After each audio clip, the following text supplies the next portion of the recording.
Welcome to the Finch Lane Gallery, home of the Salt Lake City Arts Council. My name is Roberta Reichelt. For those of you who don't know me, I am the Director of Business Development as part of the Salt Lake City's Economic Development Department.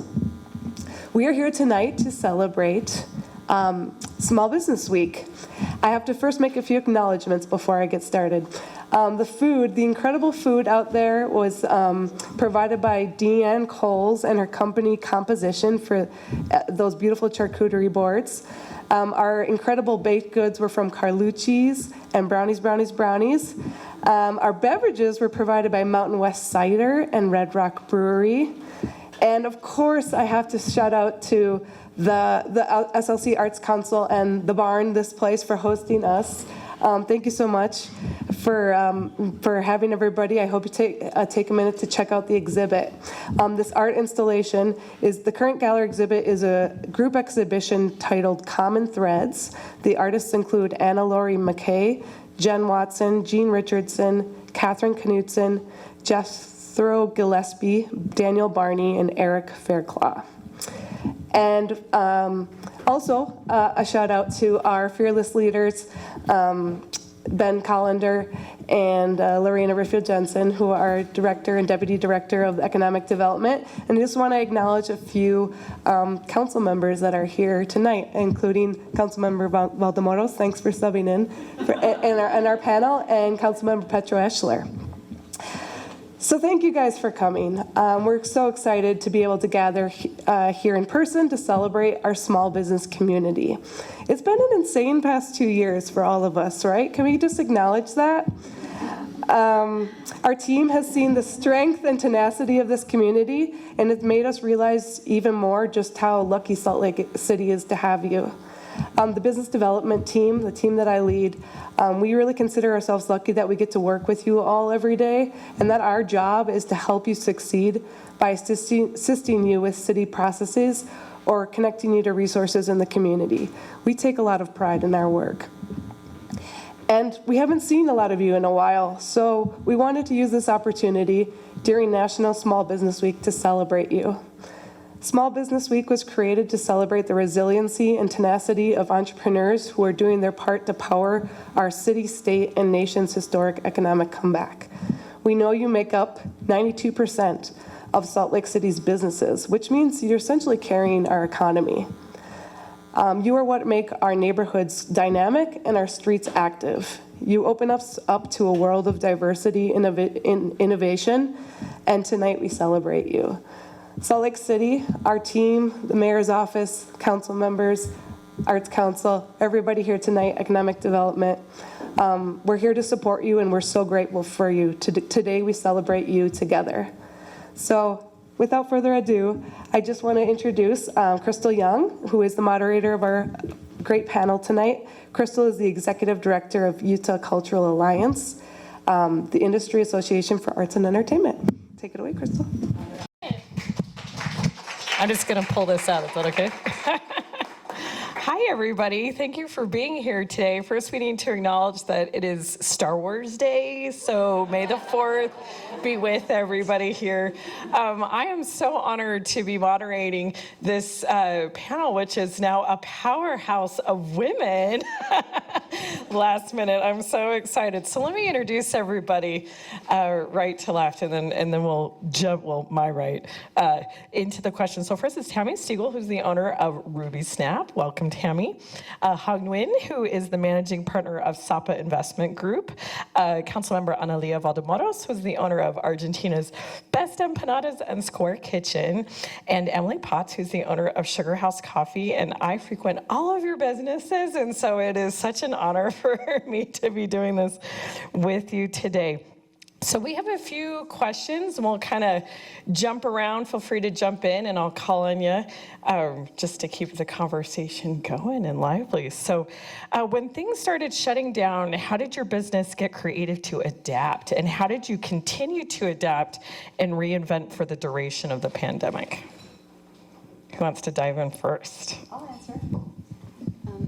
So when the pandemic first hit, obviously people didn't know what to do, and they were a little bit confused. They were afraid to come out, and luckily for Ruby Snap, we had just barely launched delivery service. And so really quickly, we were able to offer curbside delivery, as well as we deliver from Park City to Magna, Ogden to Provo. So we had a really large breadth of delivery range. But one of the things that we did is we decided, let's create weekly or monthly specials. We already have monthly specials, but we meant like really extra specials. So we did an entire year series of whoopie pie sandwich cookies. And that really brought people, because they didn't want to miss out. They had that fear of missing out. And then it worked so well that the following summer we did an entire series of gelato sandwich cookies. And so it was just kind of trying to be forward thinking and offer something that people couldn't live without, like, okay, I'll go out, I'll get it, you know. And so that's what we did to really try to liven people up and also make them happy during a really stressful time. So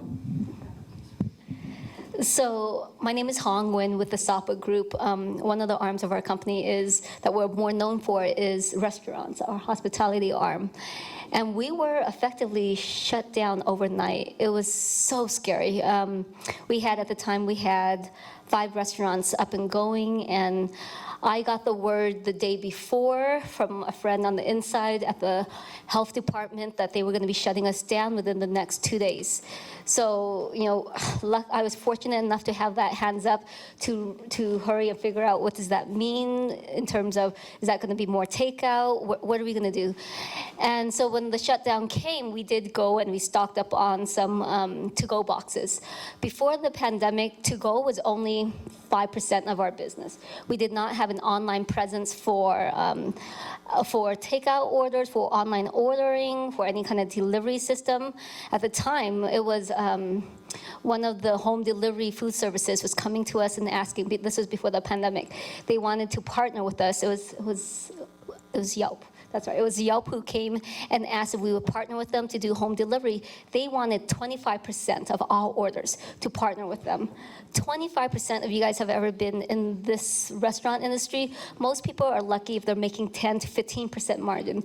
Yelp wanted 25%. And so we're like, we're not going to mess with you guys. You go do home delivery yet.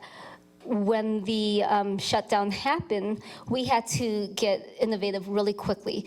A bunch of those Uber Eats, they all came, and we negotiated the heck out of it. We were able to, since we had 5 units, we said we'll negotiate down to, I think it was like 10%, that you can keep 10% of our total takeout orders. So we got innovative fast. We never had any online ordering, so we were able to hurry and get an online ordering added onto our websites.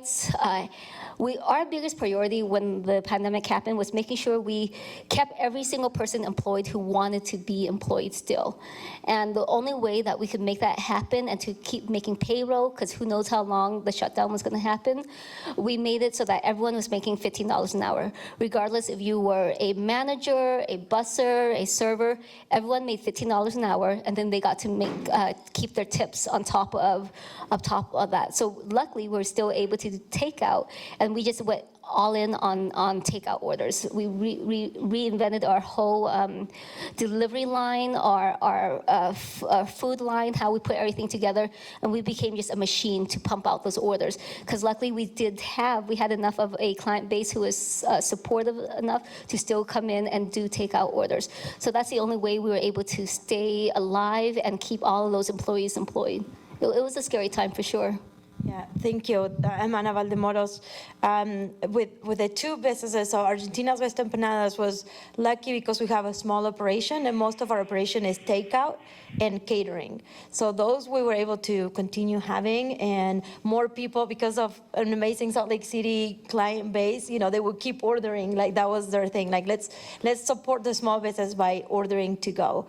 So that helped us tremendously, and weren't that affected. But even though we're a small operation, the staff was freaking out, right? Like they were like, what's happening? Like what's going to happen to our jobs? We have 2 single mothers with children, and like what's going to happen to us? And so that was like the main thing. I thought, no matter what is going to happen, we're going to be okay. Like I'm going to do everything I can, even if we use our last cent that we have in savings to keep us afloat, and to keep you guys employed, so you don't have to worry about that. Obviously, the incentives that we had with PPP helped tremendously, with the SBA sending us, money for that to pay payroll and to pay rent. I had an amazing landlord that said, don't worry about, rent for 6 months. Let's figure out, you pay what you can. If you want to pay us less, we can wait for you and see. With the pandemic, the Finlinsons, if you guys know them, super great. So that stabilized my small business and the staff, and they continue coming, right? And they were happy, and they were able to operate as usual. Then at Square Kitchen, we have about 35 to 40 clients, different levels of business knowledge or where they're at their business. And so we decided that we were going to reduce rent for them, like around 40%. And see if they could, they could remain at the kitchen and remain with those businesses and pivot to the takeout. So a lot of people were able to stay. We only lost maybe 1 or 2 businesses, but we were able to keep most of them. So that really, really helped to take that hit, on that business. And what else? And then I know, as a council member, Salt Lake City, I know economic development was quickly to be able to use that $1 million, $1 million or $2 million that we had to give out, to small businesses before PPP hit. That was way before the SBA, so we were very proactive. And I know the mayor worked really hard as well with Bar X, the owner of Bar X. I can't remember his name right now. It's escaping my brain. Ty. And, they work really hard on helping employees and helping the patronizing, I can't remember that word, sorry. You tip your server, and then helping small businesses, and the community has been really responsive. So nonetheless, very scary times. So talking about adapting and how I adapted over the past 2.5 years, I feel like every single day I had to adapt. Every day was a new adventure. I didn't have 2 days notice. I was at work one day, said I was leaving, was on my way home. My employee that was there called me and said, oh, my mom just texted me, no one can go in restaurants. So I'm like, okay, I'm gonna go home and print signs. Went home, printed signs, came back, was bawling, because we had no idea what the world had, I'm about to hang up these signs on our doors saying that we're closed until further notice. And I looked over, and there's this old steel window that opened like this, and I said, nope, we're not closing. We're doing a drive-through. My employees are like, are you crazy? Yep, I'm crazy. But if we close, people who come and get coffee and their morning pastries, that is their routine. And we didn't ever want to close and have them, I was talking to Sam earlier, you don't want to miss out on that routine. Well, everyone's routine changed because no one was going to work. So we would have days that we would have maybe $100 in sales. But my employees showed up, we cleaned, we dusted, we painted, we hung out, we became friends. We took the opportunity to bond and support each other and cry and do whatever we could. And for those that know Sugar House Coffee, our mission statement is that we provide the community with a public gathering space where everyone is safe to share their story. I was always against doing online ordering, against having any online presence, because the importance of coming together in a digital world is so important, and connecting and providing that space where people can feel safe was what we pride ourselves on still to this day. And so it took us a few months to decide to add an app, but with the world, you had to. To survive, we had to. We have it, and we still use it. We don't use it on the weekends because it doesn't work with how busy we are on the weekends now. But a lot of the world still doesn't feel safe going out, and so we still have the online ordering. And then adapting every day. It was like, okay, we need more umbrellas. I probably spent $10,000 on umbrellas during the pandemic. PPP helped pay for that, because when all you have is outside, umbrellas break very easy.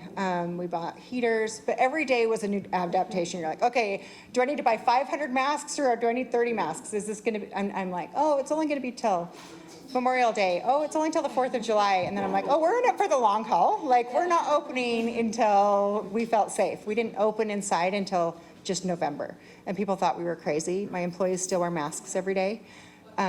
because we see 400 people a day. And so this isn't over, so we continue to adapt. And now we prepare for construction on 11th East next year, so we just added beer and wine. So what the pandemic has taught me is you have to be willing to adapt. You have to be willing to listen to what the community needs and what the community wants. So we're hoping that that beer and wine is another reason to come and support us next year. Yeah. Can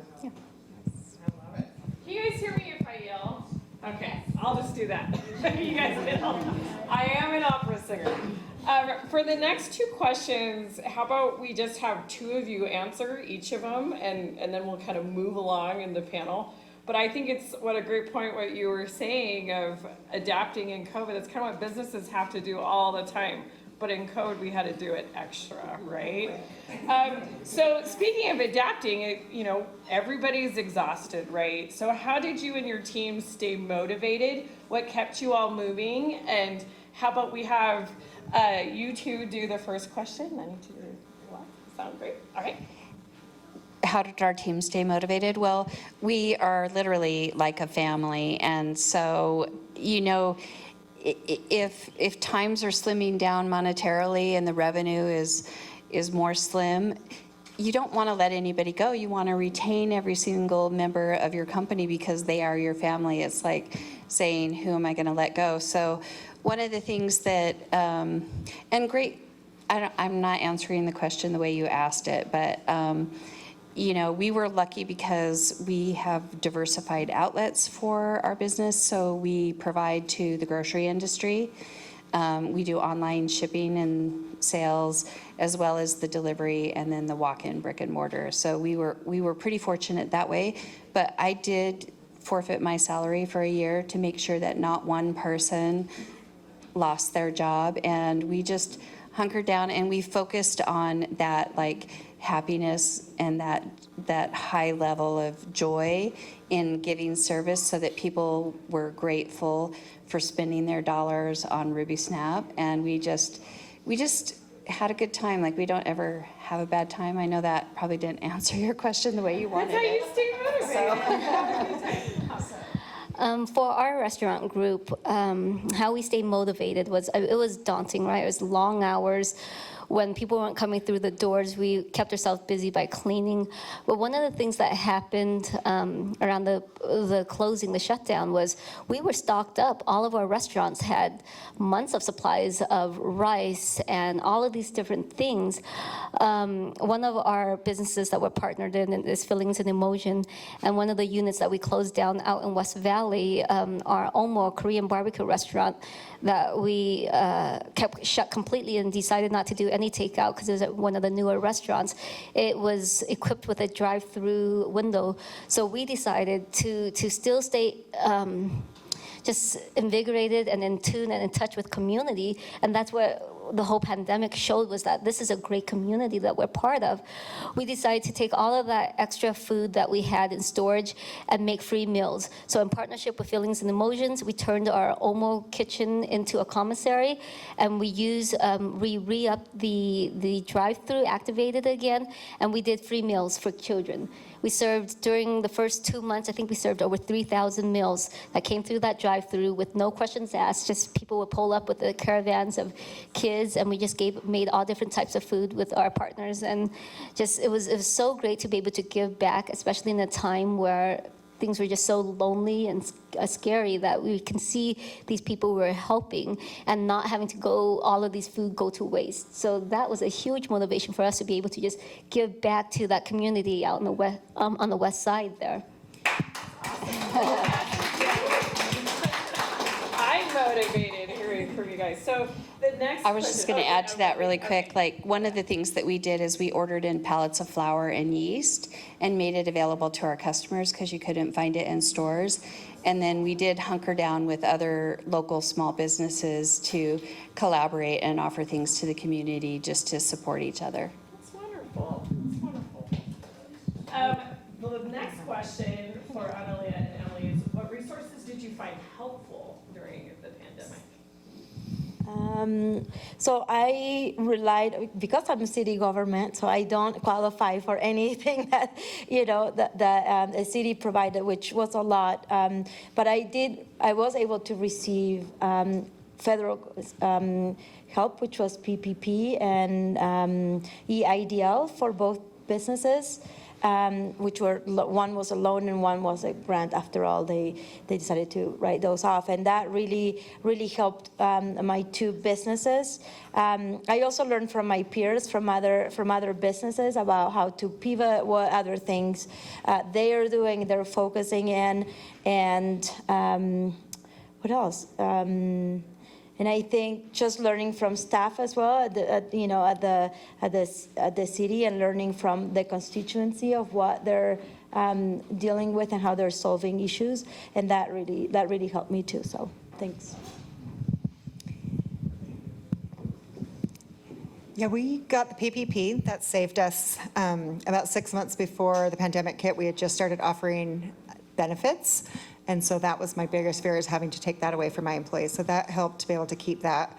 And then the biggest resources was really talking to other small businesses. I think that in Utah, the biggest thing I learned is people love local, and people will show up and support local. And I think networking and cheering on the other businesses. Social media became my best friend and my worst enemy, because it instilled so much fear during the pandemic, but it also, that's where I got a lot of my information. The health department never contacted me once, so I never knew any regulations. It was all through social media or emails from the economic development or the mayor.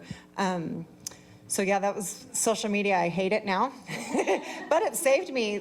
I think all the local businesses cheering on to go support this business that you hear that they were hurting is huge. I think you build community by supporting each other. I think half of our work as an industry association was trying to communicate. Yeah. And they change every 5 minutes. Every 5 minutes, and they never send an email. Absolutely. So this next question will have everybody answer. Lessons learned and looking forward. What are things that you changed for COVID that you're continuing moving forward? I think you always have to recreate and reinvent all the time. And so one of the things that we started doing was reaching out to high-end grocery stores outside of the state of Utah, because we wanted to honor our local relationships and keep our presence in Utah really special. But we also started offering private label, high-end exclusive cookies for bake-off to say high-end institutions, and so that we could expand our wholesale outlet. And we just tried to just continue to look at things in an all new way, and provide things that we had never provided before, just to keep people excited and involved and invested into who we are as a company. And then also, there is this huge sense of community, because local businesses, they keep our streets safe, they keep them clean, they keep them active, they keep money flowing into the economy. But also our customers, who are our friends, were so generous that our employees were making more money than they had ever made before, because the tips were just ridiculous, because people were so kind and generous that it was really wonderful. So one of the big things that we, in doing restaurants for as many years as we have, restaurants run on really slim margins. We've been lucky and fortunate enough where we learned to optimize how we operated our restaurants so that our margins were a little bit higher than what the usual restaurants were. One of the things that we knew was coming even before the pandemic hit was the raising wages for restaurant employees. When I first did my first restaurant back in 2012, my family did it for years before, but my own restaurant, $7.25 it still is the minimum wage. And at the time, with a new restaurant, we were offering $8, $9 an hour, which was ooh, that's kind of a lot for employees, kind of the dishwashers, bussers.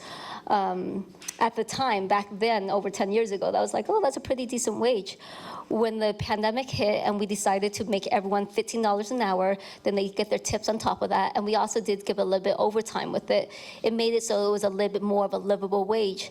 Well, 2 years later, with everyone raising wages, there was no way that we could go back to what we were paying before. Because before, right when the pandemic hit, we were paying $10, $12 an hour. And then servers with their 213, they were making on average $18 to $25 an hour, right? They were the highest paid employees in our restaurant. We knew in good conscience that we could not go back, even as staffing shortages were happening and food costs was rising, all of those things, there's no way we can go back to the old wages. So we decided to go ahead and just keep forwarding those wages and paying them and trying to increase where we could. And what's happening now in this post-pandemic era is we see the love from the community. We see how locals come in and support local businesses, and we're able to make up that difference and keep those wages high so that our average employees are making 18 to 20 something dollars an hour now in our restaurants. And it was definitely unheard of before the pandemic to be able to pay employees in the restaurant industry that much, but that was actually a really good side effect that came out of the pandemic, that wages had to be forced up so that people can earn a good wage and still stay in an industry that sees a whole cycle of people coming through, but people who really do have a passion for food and service can still stay in it and afford to live off of those wages. So that was a really cool thing that we'll definitely stick with. Thank you for saying that, because that's one of the things that happened to my staff at least at Argentina's Best Empanadas. They saw that, so we were trying really hard to stay afloat. They didn't have to worry that much. We got a lot of tips for some. I mean, some of them take between $500 to $1,000 like a month, like extra on tips. So Salt Lake City is very, very generous with tipping. But they also saw the potential growth for the business and for them to grow with the business. And so because we are a small operation and because we always thought about diversifying, but I wasn't ready, but the pandemic kind of like basically forced me to diversify. And so we decided as a group that some customers at the time before the pandemic were offering, were asking for frozen empanadas, and somebody had told me, hey, maybe you should look into the frozen empanada industry, and I'm a stubborn person, and I was like, maybe in the future, that's a good idea, but I really want my cute little shop, empanada shop, but then my husband kept insisting, and me looking at other businesses, and my staff said, no, we actually need to focus on that. We can grow really, really, well, and we can stay in business and pivot this little business, and if you do that, we'll stay. Basically, that's what they said, and that's what's happened with Argentina's Best Empanadas, where we're almost ready to launch. We have launched like a soft launch of our frozen packaged empanadas, but we're working on our own dough, so we invested in some extra machinery to create our own dough and our own frozen empanadas, and bought machinery to package it. So I'm almost there. I can see the finish line, but that's why I think it helped the wages and the vision to continue growing it and diversifying. And I think I'm going to keep, my couple employees and probably add 2 more. So that's very hopeful for us. So I agree with all of them about the wages, and everything has had to go up. But also what I am keeping is to learn to say no. I used to never say no, and I would agree and overcommit. And we were open from 6 a.m. to midnight, so that meant I was on call from 5:30 a.m. to 1 a.m. And so now we are only open 7 to 9 p.m., which some people don't like. And I'm like, well, you can go to Starbucks at 6. The quality of life for me and my employees is way more important than saying yes and overcommitting. And we're going to keep online ordering, but I'm also okay if we're too busy, I can go on and click a button and turn it off. Like, I know our limits. We're closing this Saturday, which people are shocked about, but I'm out of town, a bunch of my staff is out of town, and we're just going to close, and that's okay. People will still come back, and people will still support you. I think taking care of your mental health and your team is way more important than $1. Absolutely. So for our last question, we're going to do it as a lightning round. Okay. So when it comes to small business, what are you optimistic about in no more than 3 words?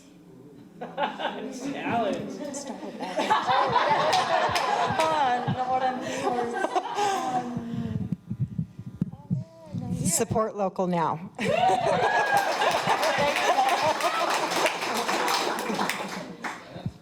Future always bright. The future is always bright. Good. You guys are good. I don't think I can form a sentence with that. Just 3 things. Tenacity, grit, and love. That's, yeah. Local gives your city soul. Love it. 4 words, but I'll let it go. All right, thank you so much, Roberta. We get a round of applause for our incredible panel. The small business ladies of Salt Lake City. I love it. So thank you. You guys can you can stay up here, or if you want to have a seat.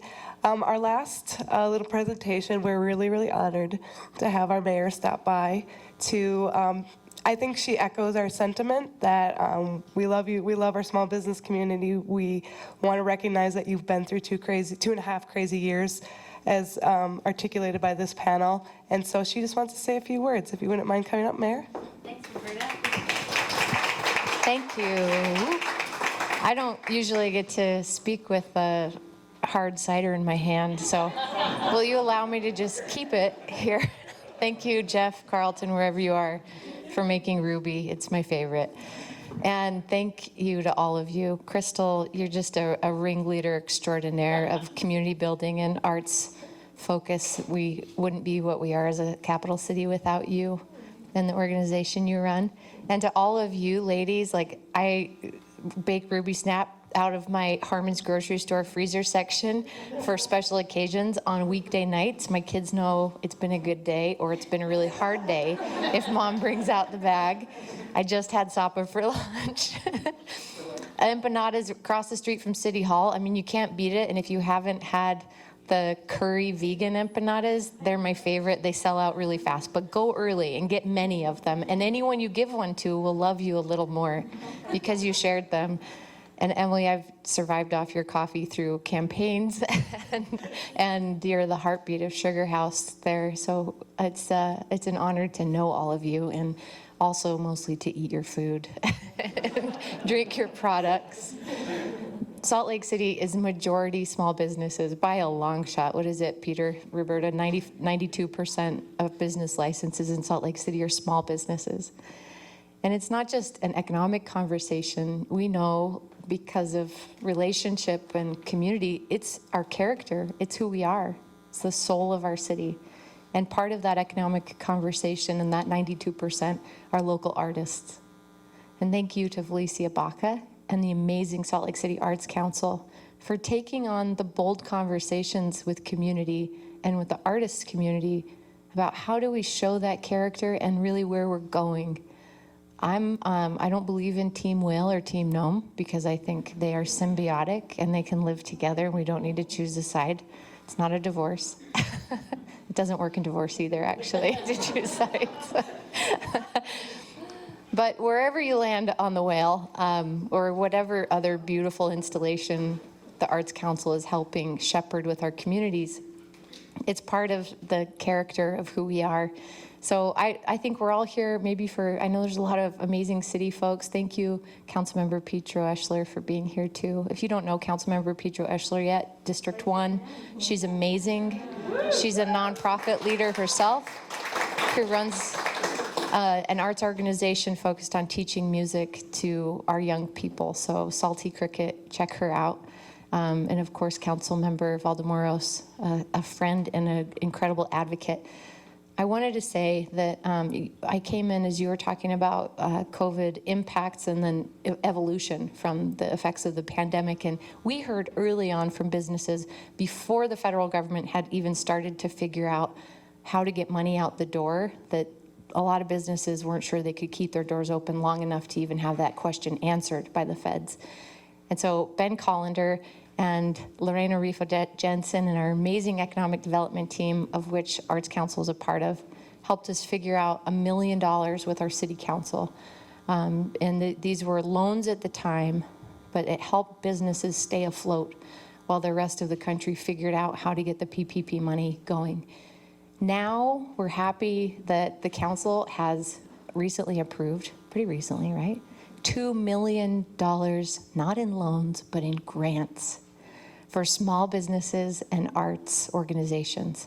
There's 4 really, 2 of them are in economic development, 2 of the million are in community and neighborhoods. So check this out. These are programs that are designed to directly support, and you don't have to pay us back. I can't say that enough, $4 million in total. And talk to our friends at Economic Development.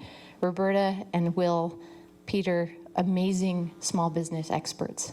And the last thing I want to say to you is that that's our focus. There's a lot of different ways to come at economic development. And one of those ways, which we've done in the past, was let's look out at attracting the kind of businesses that will help stabilize and grow jobs and all of that.